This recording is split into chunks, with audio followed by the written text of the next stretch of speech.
If you're going to mediation soon or you have clients who are, consider pre-mediation coaching with us at High Conflict Institute.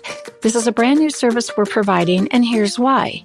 Most people are unsure what will happen in mediation and how to prepare for it, especially in a high conflict mediation. Studies show that regardless of the skill level of your mediator, learning a few key conflict resolution skills can increase your success of settling your matter out of court. Our pre-mediation coach will work with you in a 90-minute one-on-one session by Zoom or phone to help you learn to stay calm, to make reasonable proposals, and make decisions that can last. A small investment with significant positive outcomes. Schedule your pre-mediation coaching session on our website at the link below in the show notes, or call us at 619-800-2070. If you're a lawyer, mediator, or other professional and want more info, just ask us at highconflictinstitute.com on our contact page, or feel free to provide the coaching link directly to your clients today.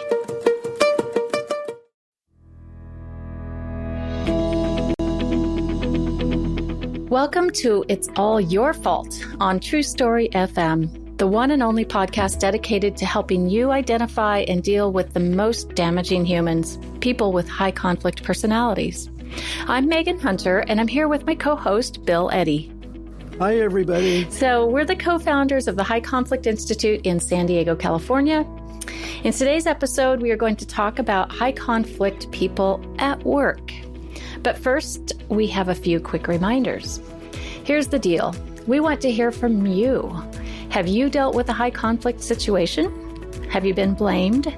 Experienced violence or abuse from an HCP? Or maybe you simply dread seeing that person again, but you probably have to tonight at home or tomorrow at work. Send us your questions and we just might discuss them on the show. You can submit them by clicking the Submit a Question button at our website, highconflictinstitute.com/podcast, emailing us at podcast@highconflictinstitute.com, or dropping us a note on any of our socials. You can find all the show notes and links at highconflictinstitute.com/podcast as well. Make sure you subscribe, rate, and review, and please tell all your friends about us. Telling just one person that you like the show and where they can find it is the best way you can help us out and help even more people learn how to address high conflict people. We appreciate you so very much. And now on with the show. We launched our company, High Conflict Institute, in 2007 with a primary focus on high conflict divorce and child custody disputes. We provided training on 5 personality disorders that seem to drive high conflict divorce battles and provided a lot of articles on our website about these matters. However, it wasn't long before we found that the number one online search for our website, was managing my narcissistic boss. So we were a little bit surprised by that, but not really, because what we know is that people with high conflict personalities don't turn them on at home and off at work. These are people with impaired relationship ability. So, consequently, we started giving trainings to companies from small business to corporations, human resources to C-suite, and anywhere in between. People with high conflict personalities pop up everywhere, and most of us aren't prepared to handle them. These are people who do things and act in ways that 90% of us don't.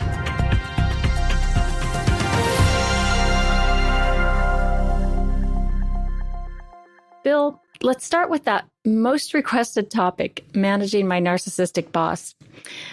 You gave an example in the last episode about praising them for relationship success. Like if you want to, have a decent relationship with your boss who has some narcissistic traits, you really do need to give them some praise. And I can recall a boss I once had who destroyed the hard drive of her computer on the way out. And this was a computer that was, government property. And you better believe we did a happy dance when she resigned. And coincidentally, our dread at going to work and also our stomach aches stopped at the same time. So let's talk about how you know if your boss is a narcissistic HCP or high conflict person and the misery they can cause. Well, there's really two parts to this. So first, let me just say the high conflict person part is that they have targets of blame.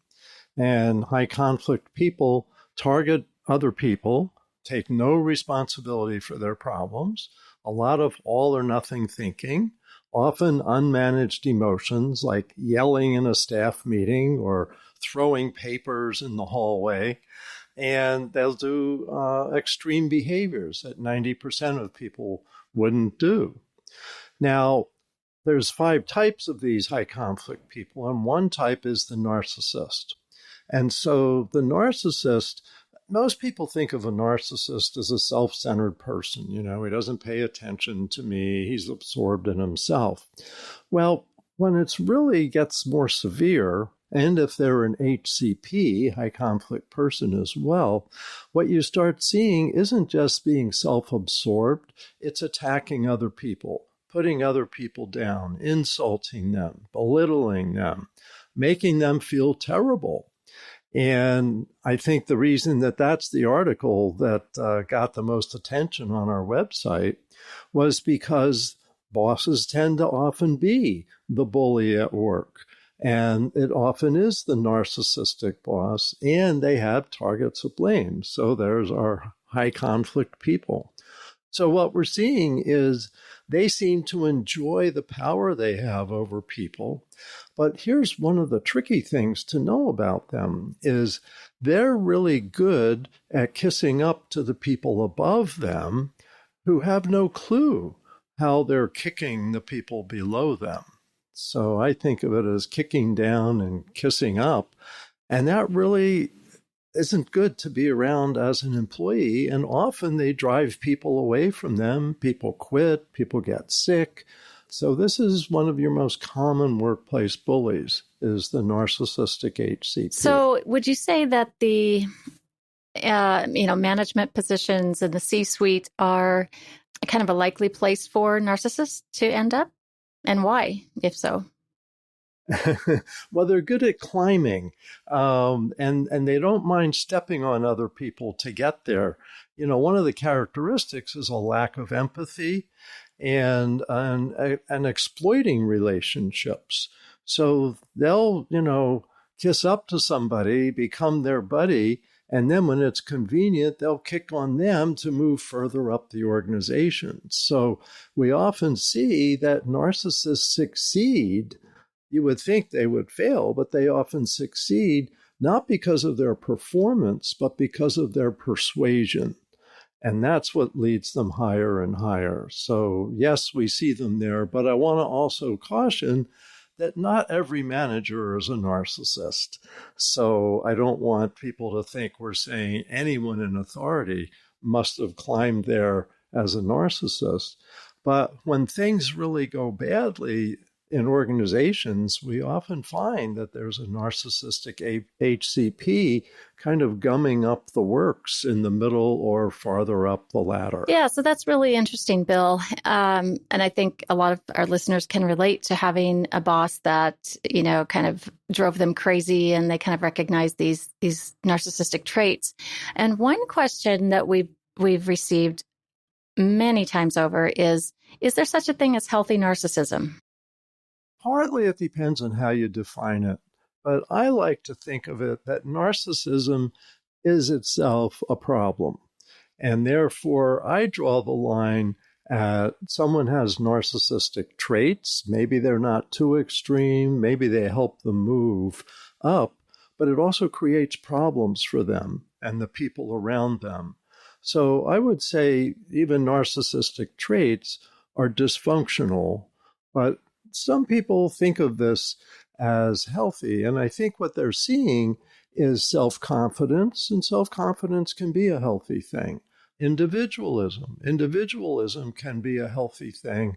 But once it crosses the line into narcissism, it's starting to be dysfunctional. So that's how I define it. I've seen in many cases where a high-performing narcissistic HCP, can sustain for quite a while in a company because, they are a top performer. They bring in business. They, really help the bottom line of the company.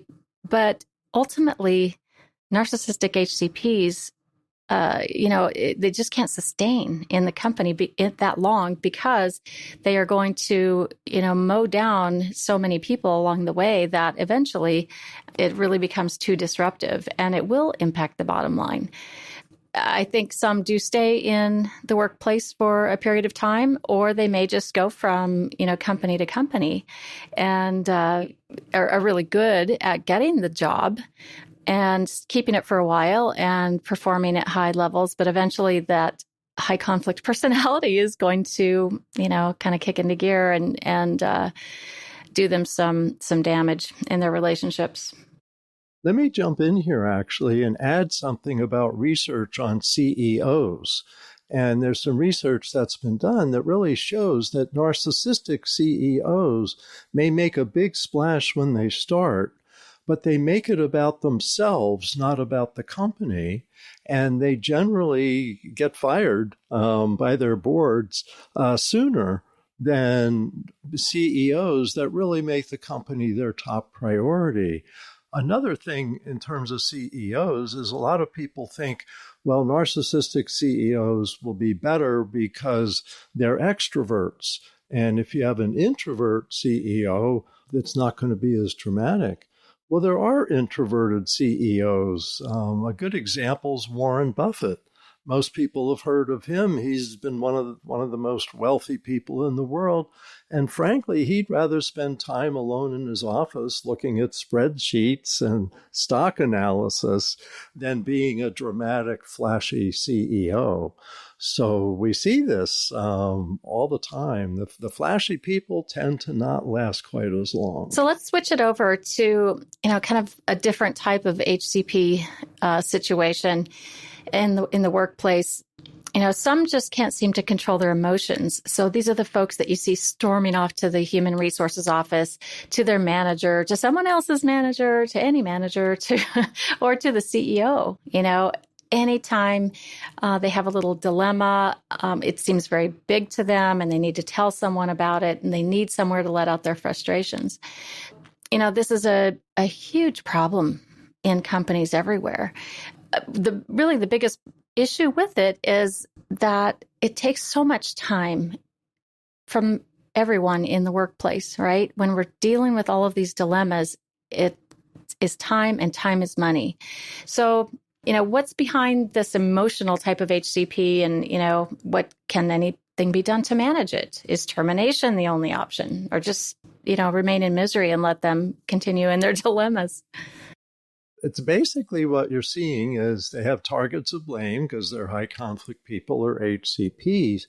The emotional element often just goes way back to childhood, that for some reason or other, their wide mood swings and rage, etc., have been either tolerated or so reacted to that it reinforced them being that way.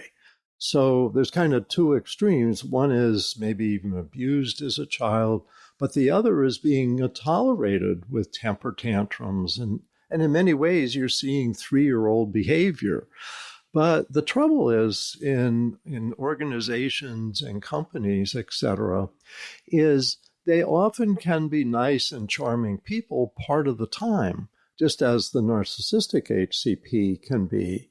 And so people like them and they, oh, well, she just had an episode or he just had a moment and we'll just let it slide by. Unfortunately, a lot of companies have let someone like this slide by for quite a while. And one thing we're learning is that with HCPs, if they need to be terminated, that companies often wait, 2, 3, 4 years longer than they should.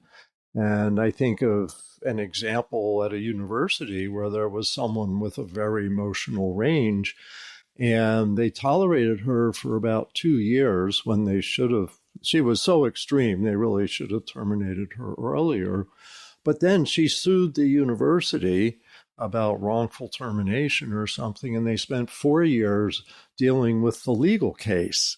And so, the sooner the better. But I don't want to say that termination's the only answer. I really think in the first place with most people with this issue that if they get some coaching, if they get some counseling to take the edge off of these extremes, to see when it's building up, to redirect their energy, because explosive outrages don't usually just happen. There's usually a build-up to them for people like this. They absorb stress and then they let it out negatively against the people closest to them. So sometimes coaching and counseling is a much better answer. And I think in most cases should be tried first, especially if the employee is someone with a unique skill. And we've done some consulting and training with high-tech companies, and they have people with unique skills. Also in healthcare, some surgeons or administrators. And so coaching has really helped in some of those cases.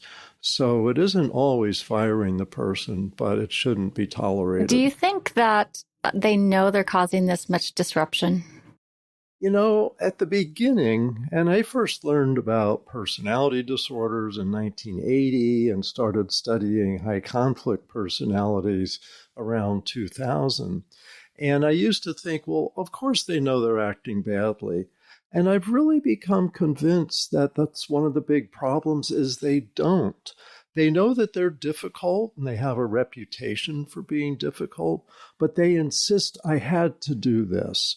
Or it's normal to do this, or look at what she did. Well, after what she did, I had to do this. So they really justify it in their own mind, and they really don't self-reflect. If they're HCPs, they're 100% blaming others and 0 looking at themselves. Yeah, it's really interesting because I think most of us expect people to have that insight into their own behavior or to stop themselves before they go running to the HR office again.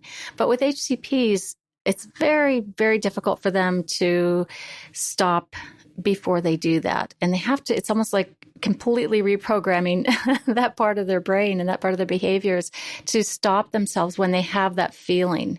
I know when I've worked with some clients in coaching situations, that's one of the biggest areas we have to work on is just take it and pause. Take that moment first.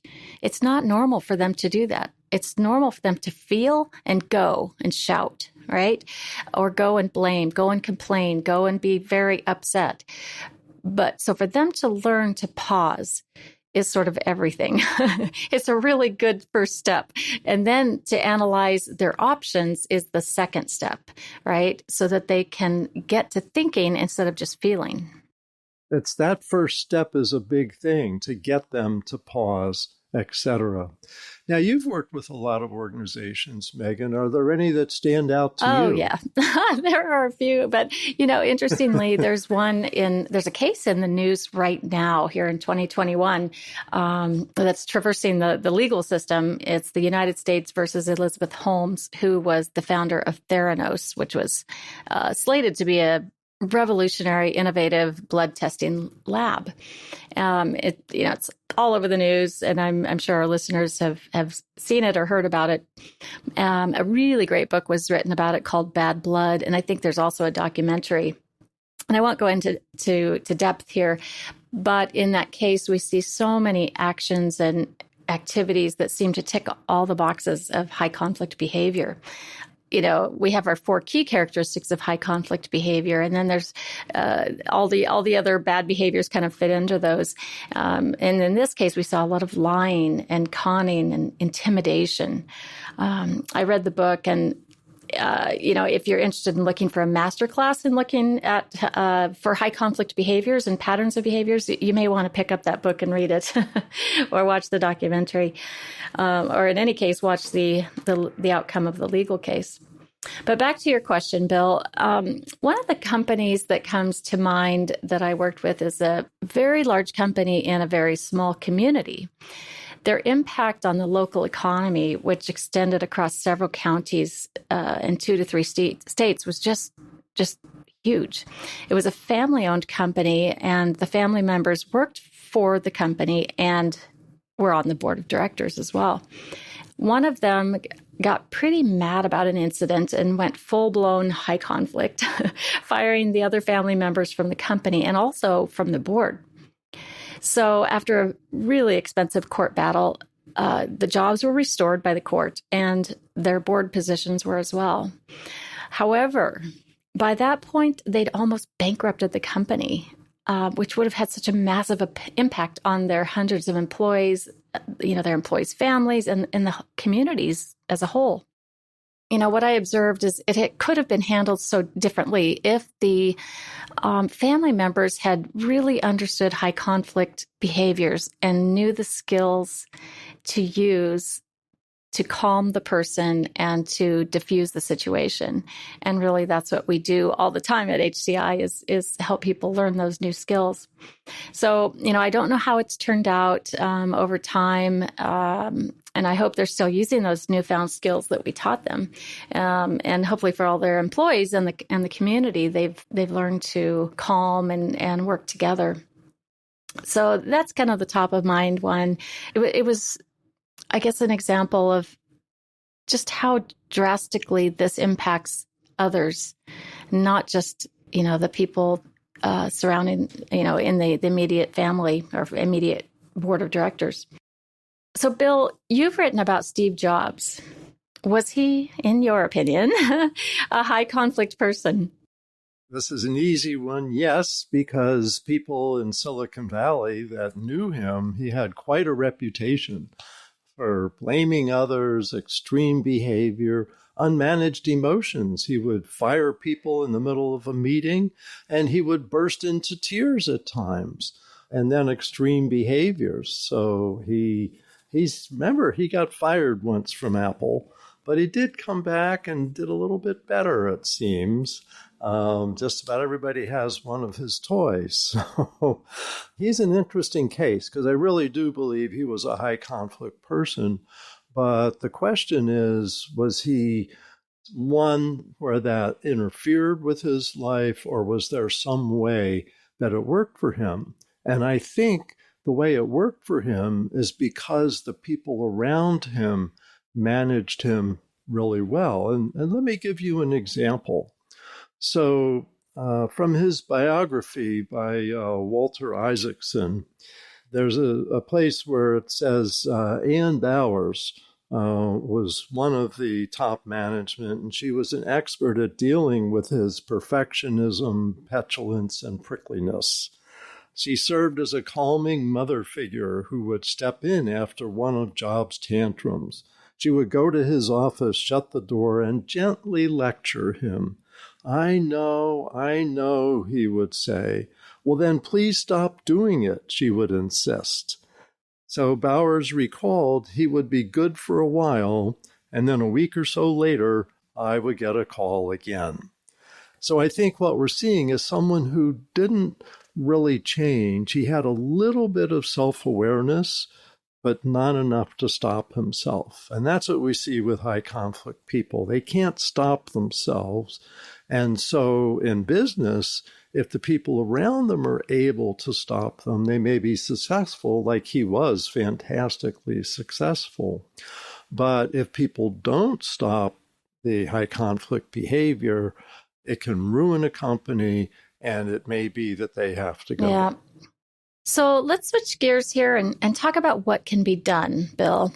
You've developed 2 specific techniques for handling HCPs and have written 2 books about them specifically. One on using ear statements to calm upset people, and BIFF responses for handling hostile written communications. So let's talk first about using ear statements. What does that mean, and how do you use it? I really want our listeners to learn this skill because it's so simple and so effective. So ear statements show something about empathy for the other person or paying attention, that's the A, or give them some respect, that's the R. And as we've said throughout here, to deal and manage a high conflict person, you want to calm them down. So on the spot, and I'm not saying we're changing their personality, But on the spot, you can calm them and manage your relationship with them by giving them some empathy. Like, yeah, I can see how frustrated you are. Or, yeah, sometimes I feel that way too. So something that's empathy, and it isn't just reflective listening, which says, well, I hear what you said is you're angry with me, is it gives them something. So, I can see that this is a hard time for you. That's giving someone your empathy. And attention. I'll pay attention. Tell me more. I want to understand. And sometimes listening with full attention for even just a minute can calm things down significantly. And a little bit of respect. I respect the work you've done on this project so far. Appreciate that. And let's keep building on that. Or that was a great meeting you gave us last week. Or nice job on your promotion. Something you can respect. It just tends to diffuse the conflict, and it's really easy to learn. It's you have to practice it a little bit. It may sound easier than it actually is, but once you practice it, it gets pretty easy, and you just have something ready to say. Wow, I can see how upset you are. Tell me more. I want to understand. And just like that, people go from 100 anger to down maybe a 5 or 10. And 90% of the time I've seen this work, and I know you've done it, including in other countries and other continents. We find this really helps people on the spot. Yeah, it turns out that the brain is the same no matter which continent you're on, right? Yes. So it is really interesting and amazing to see how quickly this can work. And it can work in just 4 words, 3 words. Tell me more. That's just 3 words. And it calms that person's right brain where they feel very upset in the moment. So let's try a quick one here, Bill. Bill, that just isn't fair. I did not get copied on that meeting notice, and you just left me out intentionally. Well, actually, I don't know if you realize, but we were so busy that day that I wasn't even aware that you needed that. And so I can understand that'd be pretty frustrating. But why? Yeah, okay. That's I understand that. So, okay, Bill, would you say I'm sorry in that your statement? No.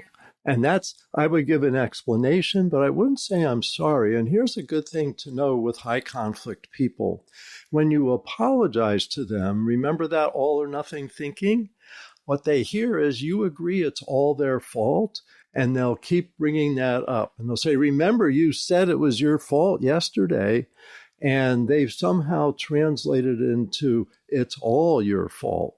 So what I find is it's better to give an explanation of what happened rather than to say, oh, I'm sorry you didn't get it, is to say, oh, we didn't realize that you needed that. There was something else distracting us at the time. The other thing you can say, sometimes people say, I'm sorry to see you in this situation. You seem so frustrated. And rather than saying, I'm sorry now, I'll often say, I'm saddened to see you in this situation, because I usually am. And so saying I'm saddened shows some empathy rather than apologizing and setting myself up. So that's a good lesson for our listeners, I think. Yeah, because it can be very tempting to offer a quick apology, especially if you're the fixer type personality or you're a conflict avoider and you just want everyone to feel okay. I'm sorry. And like you said, they take it as if it really is all your fault. Emphasis on all. Let me add something in here. We do, both of us, a lot of training in Australia and Canada. And what's interesting is sorry is part of their daily conversation. It's like, sorry. And so I wondered when we started teaching this, if they would say, well, sorry, Bill, we're just going to keep doing that. And instead they say, I think you're right. And so they're working on when to say that. And with 80% of people, you can say, I'm sorry. You can say sorry a lot. But the 10% of people, 20% we see in conflicts that are high conflict people, you really got to be careful or it will come back to haunt you. Okay, so that's a quick little instructional on using ear statements. So now let's switch over to using BIFF responses for written communication. So, if you've received one of those really nasty, hostile emails or text messages or, any kind of written communication, when it contains blame, or it's really easy to identify them when they have a personal attack about you in them. Then that it's high conflict and you need to respond in a different way. So, Bill, you invented the BIFF response, so tell us about it. The idea with BIFF is it's brief, and brief is usually a paragraph, maybe 3 to 5 sentences, even if you're responding to a couple pages of a diatribe against you. It's informative. It's just straight information, kind of like the logistics, the who, what, where, and when kind of information related to the issue. And then it's friendly. Now, this is probably the opposite of how you feel, but you want to turn it around. And you can do that. Think of something friendly you could say. Sometimes it's thanks for letting me know your concerns on this issue, or thanks to replying to my request. So just a brief little friendly statement like that can really help. And then it's firm, and firm doesn't mean harsh. It means that you end the hostile conversation. So usually a good BIFF response won't even get any further correspondence, at least on that issue. But sometimes you need to ask a question. So try to turn it into a yes or no question and give a time when you'd like a response. So please let me know by Friday at 5 if we can do this plan. And that way it's simple, it's yes or no. So that's BIFF. That's the basics of it. I can give you a quick example if you want. Yeah, let's do that. Okay. Nina's just been hired from outside as a new manager for a department.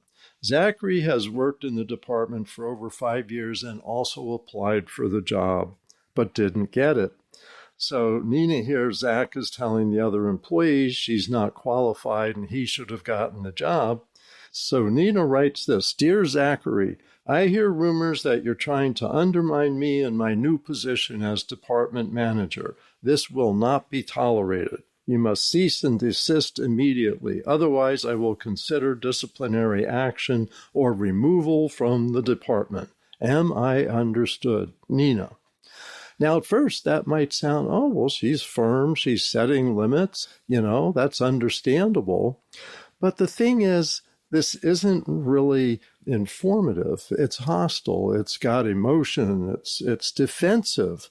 And often if you're defensive, it feeds high conflict people rather than calming them. It's certainly not friendly, and it may look firm, but it may just inflame him to respond further. And it's an admonishment. We discourage advice, admonishments, and apologies like we explained before. So how about this one? Dear Zachary, as the new manager, I'm going to be meeting one-to-one with key team members in the coming weeks. Given how long you've been on the team, I'd like to meet with you in the next week. I'm interested in your ideas for how we can improve the department and any concerns you may have. I will discuss some of my ideas too.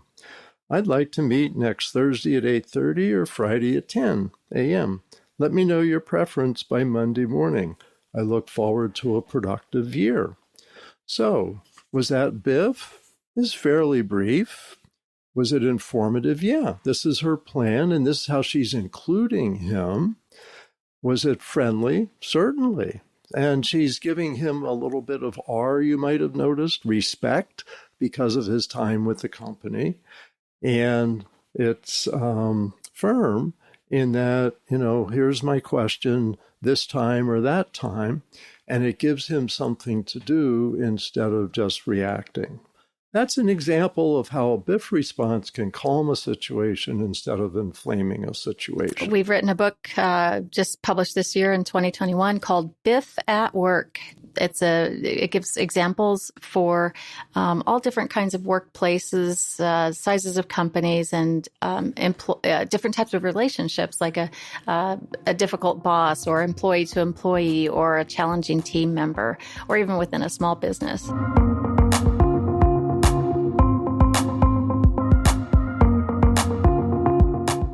They're simple techniques, but they can be really tricky if you are emotionally hooked. So you need to make sure that you use discipline and get unhooked first before you respond.